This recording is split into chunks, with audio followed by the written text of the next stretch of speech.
Hello, St. Patrick Parish and Religious Ed. How are we doing this evening? I'm Mike Dorrance. I'm a table leader for Confirmation 1 with my daughter Nora and my wife Christine. I've been participating and helping out with the Religious Ed program for over 10 years now, maybe 15 years. It's been a long time with our oldest son who's now in college, and then we have a daughter in high school, and now our youngest is in 7th grade and in Confirmation 1, as I said earlier. I've been in St. Patrick's Church. I've been going to Mass here for over 25 years. My wife Christine and I, when we were dating in high school, I started going to Mass and learning more about Catholicism. I was always drawn to it. We were married at St. Patrick's by Monsignor Linster 22 years ago, and it wasn't up until 17 years ago that I officially entered the church through the RCIA program. So my heart really goes out to all of those who were in RCIA during this pandemic, who weren't able to come into the church in the same experience that I had on the Easter Vigil. It was a defining moment in my faith. And so I look forward to their opportunity to have that same type of experience. And, you know, it goes without saying that we really are in unprecedented times. I know that sounds like a buzzword. It's something that we hear in the news or you may read online. But this pandemic and what's going on within our community and the world as a whole, and how we've all come together to try to minimize its spread is really amazing. And as amazing as it is, it's also frustrating.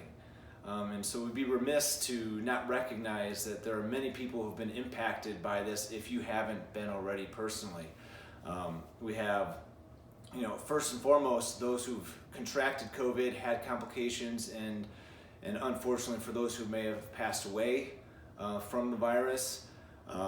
We also have the dramatic loss of jobs and the closure of businesses that have really affected our community and everyone around the whole world who's gone into their efforts to, with stay-at-home efforts. And especially for everybody here in the Religious Ed program, school has been canceled for the remainder of the year. And now we're kind of contemplating, starting to wonder, does it come back in the fall? And, God willing, absolutely it'll be back in the fall. But until that happens, this is an emotional time, right? People do have some fear, about the virus. People don't want to contract it. We don't want to give it to our parents or our grandparents. We've all had a loss in our normal routines. I used to take the train every day downtown to go to work. Now I do all of my work from home. I'm real lucky in that fact that my role allows that opportunity. But at the same time that I'm home all the time, my two daughters are home all the time. And our son had to leave his college out in Utah and come all the way back to Illinois until it was safe for him to go back just a week ago. So as you can see, we don't have school. We don't have sports, activities, graduations for high school and college seniors. There's economic and health uncertainty.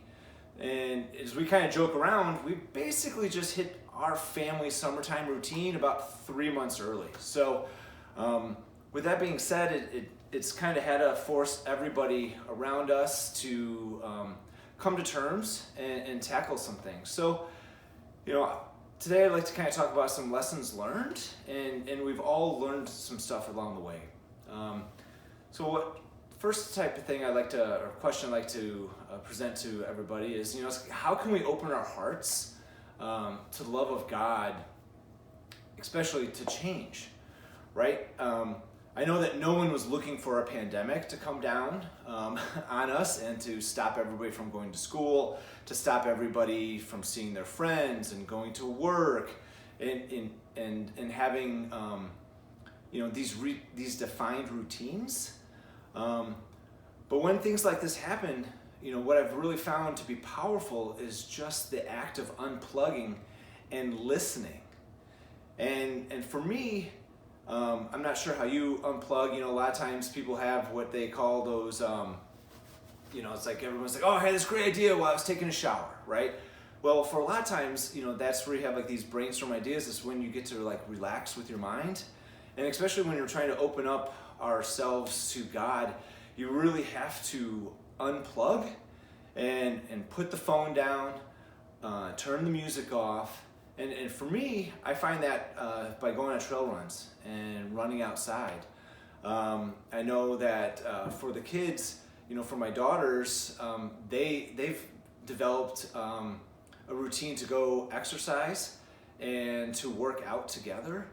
And we've been working out together in the yard. And in this time alone, we're able to be present, really allows you to open up, to listen, and to bring on to my second point is to lift up your concerns and your thoughts and your burdens and ask God, and then how do you just listen? And from that point, it's like you start listening and being open to it. You can start understanding that this change may have brought a lot of lemons. And for some people, it's just been a ton of lemons. But for the blessed few, these lemons can become lemonade. And one of the lemonades that we found around in our house is the fact that I'm not getting home from my daily commute at 6:30 or 7 o'clock at night. I'm able to finish my workday at 5, come in, and we can make dinner together as a family. We're able to sit down at the dinner table, say a prayer together as our family, and spend that time and really ask about how their day was. Because I know that for our youngest daughter, her school day is a lot shorter now that it's e-learning. She's able to get through her homework done a lot quicker. So a lot of the rest of her day, she's been focusing on exercise, and she's kind of gotten into cooking, just exploring new skills. So, when you're open to change, this becomes an opportunity to open yourself up to what is possible by the good graces of God. There's also a lot less rushing around because of the unfortunate loss of activities and track events or baseball games and kids in multiple activities at different times. You're now able to actually compose and get into a little bit more basic routine. And that's why we kind of joke around this, like the summertime routine. But this summertime routine is just coming earlier because we're able to, people can sleep in a little bit later, they check in on their homework, they focus on their homework, then they focus on new hobbies or activities, and then we collect together in the evening as a family to then try to, make our evening meal and then do the dishes together before everybody, goes to hide behind a device or a screen of some sort, right? So, the second point that I kind of like to talk about and everything is like, how can we use this time to reflect and then at the same time grow closer to God? So I think what's been really amazing, especially at St. Patrick's Church, is the rapid adoption of technology. And, I've never felt closer to the parish priests than, their new online series of Stirring the Pot. And the ability for us to all go to Mass every day through the daily Mass, and then the devotions, and especially the Sunday Mass as a family, as we're able to be in our family room, online, on the couch, and then going through Mass together, even though we can't be with our whole community of St. Patrick's, we're able to be together as a family and still participate through the routine and the blessings and listening to the great homilies and passages that are presented in the Mass. And this is a real important opportunity because it's like that hour of week, that routine has stayed consistent, and it really is an opportunity for you to reflect and not sit deeper into the couch and pet the dog at the same time, or play with the cat or the animals, or fiddle faddle with other things in the home. Those things are there and those distractions are there.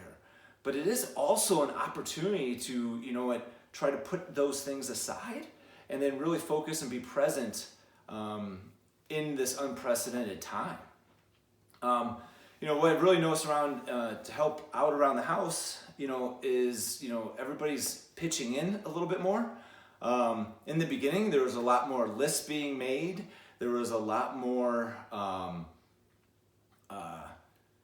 don't want to say yelling, but continuous asks to get a checklist item done through the day.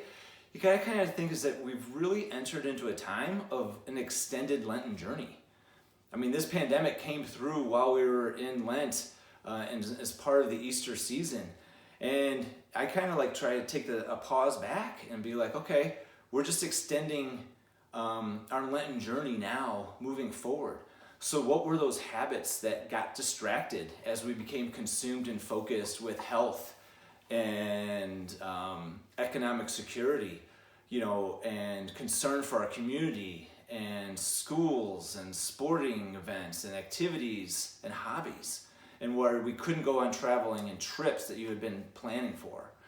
So really, this is a time on this extended Lenten journey to really grow closer to God through, an increase in your self-discipline, and committing yourself to better habits, and growing in your faith through daily scripture and reading, praying before dinner as a family, and not just going through our dinner time prayer that everybody has memorized, but actually taking a time to say and having an intention. And then for those who've been online, it's been really inspiring to see the priests have their individual intentions that they mention, during Mass. Another thing is to these better habits and discipline really fall over into your sports, into your hobbies, and even to your schoolwork. So it's a really amazing time for everybody to buckle down and really reflect and take this opportunity to grow closer to God. So, now that we've had this time to reflect and we've been witness to these new type of lessons and we've learned, now how can we continue to implement these things, once we get back to whatever the new normal is going to be?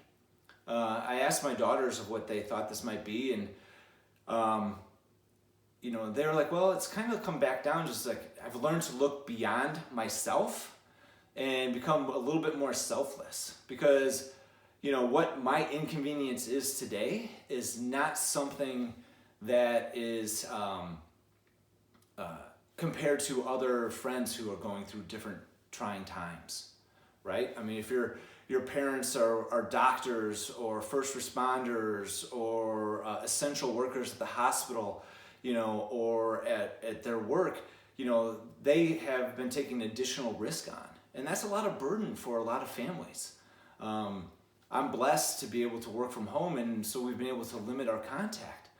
But what that does is it allows you to be more adaptive and more resilient, especially when things aren't going your way. Because remember, everything could always be worse. I think one of the other big takeaway and lessons would be is really everyone's going to appreciate the little things, such as just simply going to the store or going to Target, running to the grocery store with your mom, or running an errand. It's just kind of like that Lenten journey if you've given up sweets and you're just able to now bring back and have that first taste of chocolate on Easter, and you're like, wow, this tastes so good. That same experience is going to happen to us once everybody's been able to get back to a more normal routine. And I think what's even more important, is people are going to be, take that opportunity to really live in the moments, and be thankful.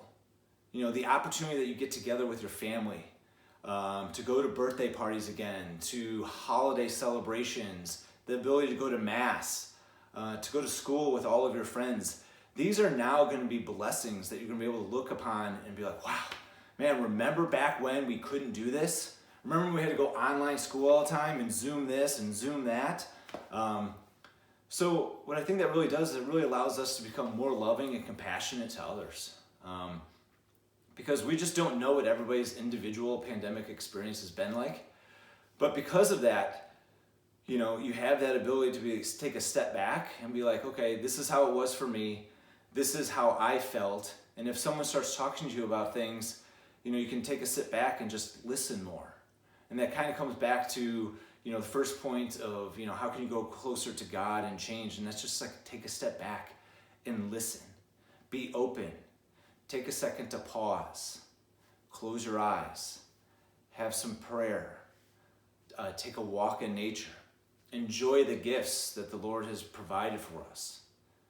And together, we'll be able to get through all of this with our friends and our family and our church. We'll be able to come back and celebrate, and it's going to be a glorious time. But again, we'll all be able to sit back, look back, reflect upon this time, and really think about, wow, remember back then? Oh, wow, yes, I remember the great pandemic. Oh, yeah, remember how we couldn't do this? Yeah, I do, but man, isn't it great in what we can do now? So God bless, and hope everybody's having a great time, being safe, be healthy, and be smart out there. Thanks, and have a good one.